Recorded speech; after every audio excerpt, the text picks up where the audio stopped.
Hello, hello. It's that time of year again. I'm just going to set up the hotbed for germination and bringing on the plants. Much the same as last year. Pallet collar in the greenhouse, fits in there just nicely.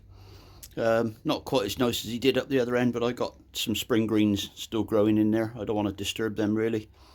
That's for the little hungry patch that we get in the year to eat them.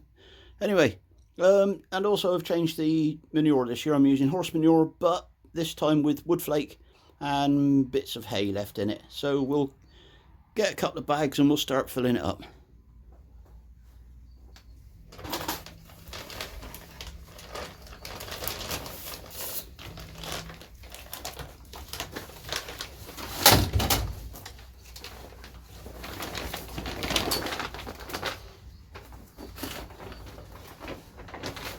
Right, let's see what it's like. I think it's going to be pretty good. It's quite warm already.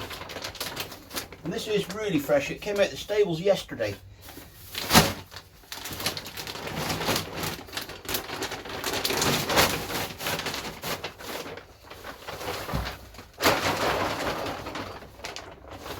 Look at that. Just what you need. Nice and fresh. Lumps of poo in it, all sorts. And I'll crack on now, quietly, gently. It's going to take me a while because I don't rush anymore. And I'll come back to you later on.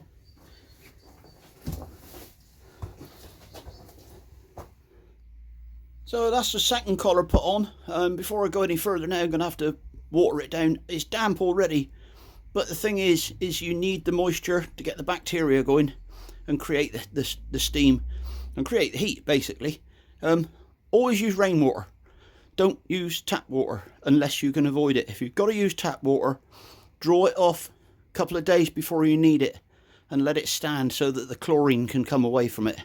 It'll gas off and then it'll be safe. Otherwise you're just going to knock the bacteria back and make them work harder. So we'll just give it a bit of a water now.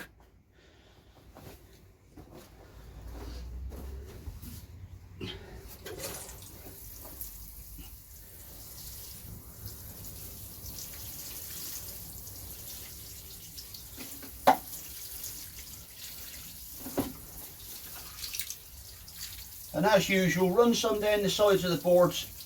Stop them drawing the water out immediately from the manure. And to be honest, with this manure, I think I could get away with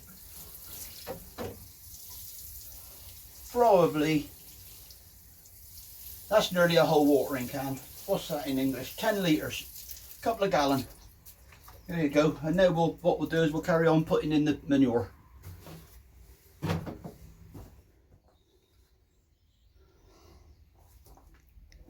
There we go, that's that job done. I've only gone up 3 pallet collars this year. It's going to make it easier for me to get at the seedlings and that. It's not going to be too much of a stretch. And I might have to square it up in a minute, I'm not sure. Once I got the slats on the top, we'll be away. So to recap, we start off with a pallet collar. We fill that up with fresh, really fresh horse manure and with some bedding mixed in with it.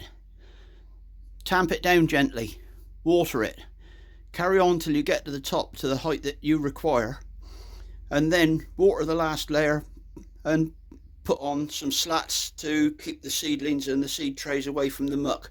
Don't put them right on top, they'll cook the roots. And the 4 uprights are so that I can drape some fleece over the top if it looks like we're going to get a really hard frost. And by doing that, you don't trap in all the gases. Friend in Ireland killed all his plants last year because he put plastic over the top and then nothing could breathe and all the gases coming off of the rotting of the compost killed the whole lot. He was not a happy bunny. I don't think I would be. That's why I use fleece, and only when it's really necessary. So there you go. It's not actually that expensive to set up. And once you've got it set up, you just fold it away, put it away until next year and use it again. And the compost that comes out in May, early May, that can go on the compost heap and that'll get worked back in, ready for the put on the ground in the autumn. There we go. keep on gardening. Oh, and I always forget this bit. If you like my videos, please hit like. If you wouldn't mind subscribing, please subscribe and click the bell icon thingy so that you know when my next load of rubbish is coming up. There we go. So now we are finally going to say, keep on gardening.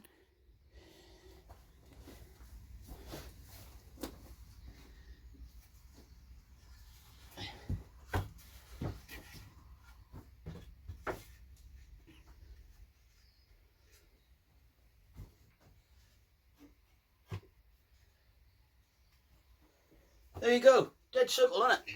When you know how. Even if you don't know how. Because you do know how now, because I've told you how to do it.